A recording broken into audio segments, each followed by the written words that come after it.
All right, so recording. We got the Trek Emonda. Trek Emonda 2019 as the cool kids say it. We got the new 2021, all new, reimagined, redesigned Trek Emonda 2021. And I got a few things to say about it. It's gonna be really interesting. So the first thing, we gotta look at the elephant that we're not gonna take the tusks from because we're vegans here. We gotta be friendly. This bike has a 5236 in front. You see this? This is a 5034. This is a compact crank. It's good for climbing the hills, right? This is good, but this is a climbing bike. This is a bike designed for the hills. So why would you make a climbing bike with a 5236 chainring? That's for like a sprinter. Like no one's spinning this gear out on the climbs. Nobody. Contador, I don't know, maybe if he was taking all sorts of like EPO or something, maybe he'd spin it out. Maybe Lance Armstrong would spin it out, but you or me is not spinning it out. Oh, that's for sure. Some people be like, well, that's your vegan, you're not fit. And I'm like, all right. I don't use performance enhancing drugs, but I'll say this. Another thing about this bike, it is $200 to $300 more expensive on average. This is the SL6. This is the Trek Emonda SL6. 2019, 2019 as a cool kid say. This bike was $3,100 at the time of its release. It was $2,800. I got a good deal.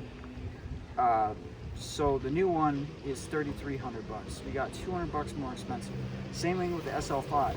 $2,500 for the SL5 disc, and it's like $200 more expensive. And oh, did I mention it only comes in disc brakes? Like I have disc brakes. I have another bike with rim brakes. But seriously, direct mount. If you're on a nice warm day like today, direct mount's gonna be just good enough. Like you don't, like some people are buying this bike for racing, they wanna go fast.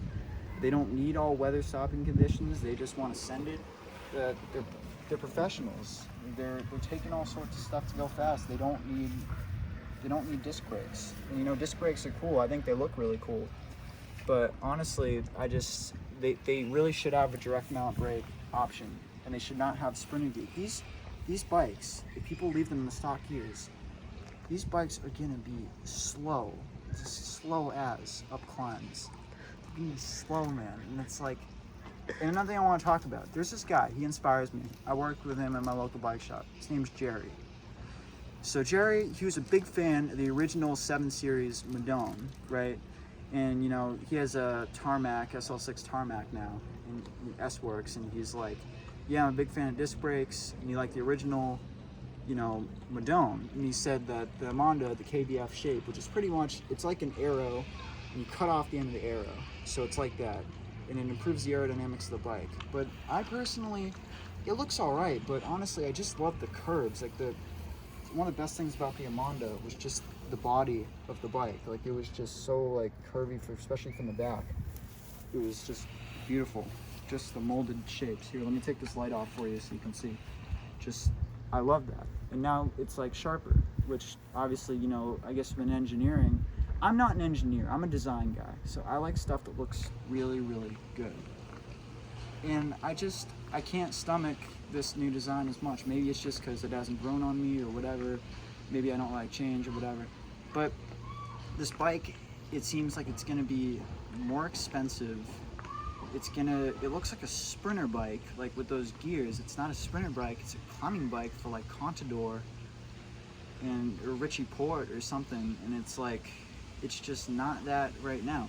Maybe I need to see the bike, maybe I need to ride the bike. This is just my first impressions, this is not a review, so don't go down in comments saying, you haven't ridden the bike, Swan Eye, you don't know fucking shit. Like, dude, I've ridden a lot of bikes, I've ridden Emondas, I've ridden Diverges, I've ridden Demones, and I've gone up a lot of hills as well. And you need to figure out, you need good climbing gears to get up the hills. And these bikes, they're not going to be as accessible to as many people if you keep pricing them up. You want cycling, you want more people on bikes. We got, what's his name, Mads Pedersen, you want one on that, aero bike, Madone. We can talk more about aero bikes. It's like, oh, we gotta go buy bike. He uses his Danish voice. We gotta go buy bike to sort of help everything and save it. You want more people to be access to cycling, right? You want to sell more bikes and move more bikes. You know, Trek, I love Trek. I think it's an awesome brand, my favorite bike brand. I just want to see them make more of a climbing bike, more for the purpose of climbing. You know, and you got a 30 tooth in the back, which is good. This one's got a 28 in the rear. I think you should have a 32 though.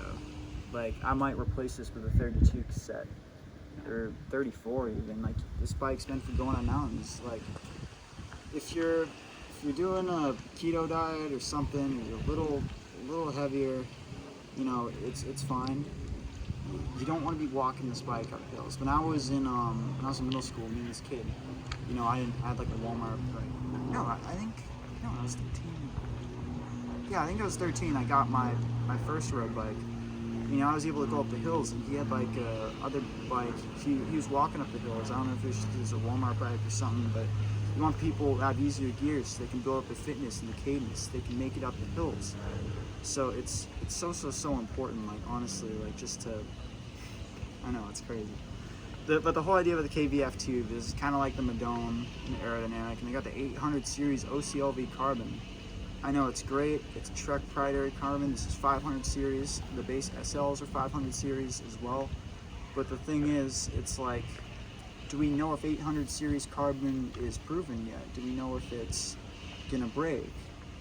I don't know. It's just, you know, we have a really good proven geometry, and I guess the other one could be somewhat proven because it's based off of the previous Madone somewhat. But I don't want to see every bike become an aero bike. I don't care if the Damane is 1 minute per hour faster at 25, 40 kilometers an hour, or 25 miles an hour. Like, if you're averaging that, no one's going to take advantage of that. Like, aero, I did some research on this.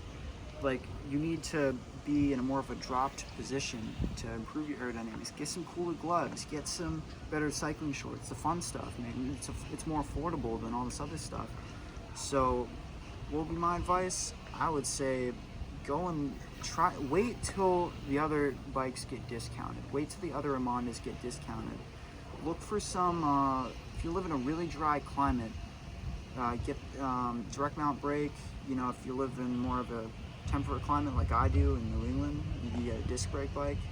It's fine. It's all about your riding, when you go out, your riding experience. You know, you have the Sram bikes. You know, I'm not a huge Sram fan. I don't know.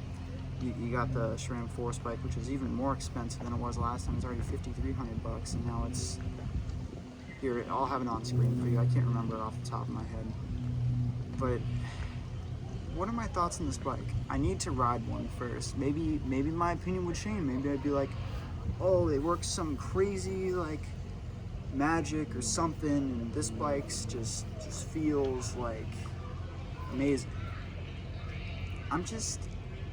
This is a good geometry. I don't see why we need to redesign it. I was thinking maybe they redesign it, but I realized this is a good geometry. This is a really, like, it's proven itself. A lot of people love this bike. I know I do. It's really compliant. Like, I don't know if the KVF tubes are going to be as compliant. In the front, I like the integrated handlebar. That is one thing I do like. I love the look of that. I love the look of the integrated handlebar. It looks really sleek, really good looking. I love it. Really sexy looking. The thing is, it's carbon, and you got to be careful with it. So if the average person should have a carbon fiber integrated handlebar, probably not. But I think it looks really good. But in the front, in all the models, they integrate the cables more in, kind of like in the Damane, which is really cool. But you know, if you're a mechanic like me, you know it's going to be a little bit more hard work to just kind of route them through the frame and stuff. But that's just a mechanic issue. Like, maybe it will help with aerodynamics, and you don't have them rubbing all the way up in front here as much. You know, I put some protective helicopter tape here, protect my frame. Paint had worn away on the other one. But honestly, it's like, I'm just trying to formulate my complete thoughts on this bike. I love Trek. I love Von Traeger. I love their products. They make amazing stuff. But I just think with the gearing, and I think these bikes are too expensive for what they are. I thought the price was fine on the last ones. If it's discs, it's a little more expensive, sure.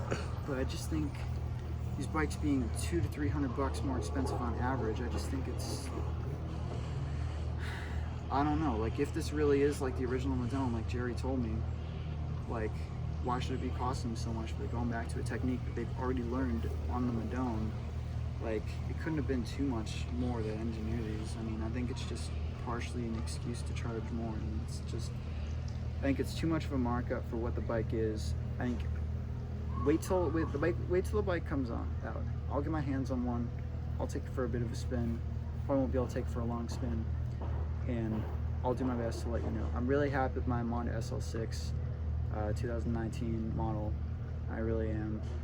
The new one, the colors, some of the colors are really cool, I'll say that. I love the color in the SL5, the blue one. But I'm really happy with my matte gray. Like honestly, it's just, it's nothing short of gorgeous. But the Emonda, it's a lightweight climbing bike. It's a lightweight climbing bike. That's what it's supposed to be. The weights of these bikes, hang on one second. All right, so we're gonna take a benchmark. It's kind of like the BMW M4. The bike in the lineup that a lot of people buy. It's gonna be sent a lot. Like people send it on this bike, we'll do the sends. People want this bike. Sram Force ETAP, SL7 disc. Well, I guess just say SL7 because you don't have a choice anymore, so that's too bad. But here, I'm gonna talk about the weight of the 2020 version. So the 2020 version is 17.12 pounds in size 56, 7.77 kilograms. In the 2021, 17.52 pounds, or 7.95 kilograms. So you're adding like, almost half a pound to the thing. Some people are like, oh, that's not much, I'm not a weight weenie, but it's like, dude, if you're paying that much for a bike, don't you want the lightest bike you can get? Like seriously, like even if it's that, like I just don't think that should be acceptable if you're spending that much money. Even the SL6, like the new one's like probably a third of a pound lighter than this bike, or heavier than this bike, I mean. And this whole aerodynamics trumps weight. It's like, dude, like I don't care if the bike's more like aero. I think that's a gimmick. I mean, I guess it helps. But seriously, if you want to go aero, get some nice, I love the Velocis cycling shorts. I have those. They're great. I love Trek, but you know, I will call them out if I have an issue with anything. Maybe I just need to ride the bike. That could be it. But yeah, I love my Trek Emonda. Trek Emonda is a great bike. Maybe you'll get a good discount on last year's Trek Emonda, or if you want a direct mount one, I'm sure they're out there. They've been very lightly ridden, or they could still be new. People just have them as leftovers. So I definitely take a look. Thank you guys so much for being here and listening to what I have to say about this bike. Like I really, you know, it might seem a little negative initially. Also, everyone, I'm so sorry I forgot to mention this, but one thing I really do like is there is a T47, which is Trek's own standard of threaded bottom bracket.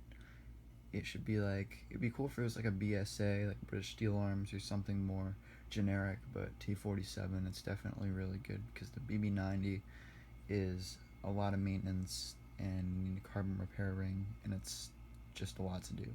So that is something I give a huge thumbs up, and I'm really grateful for in this new Emonda. Maybe I'll formulate a more positive opinion if I actually go and ride the bike, but it's just an impressions video, not a review. I'll do a review if I get an opportunity to, but I love you guys. Remember to stay vegan. Peace.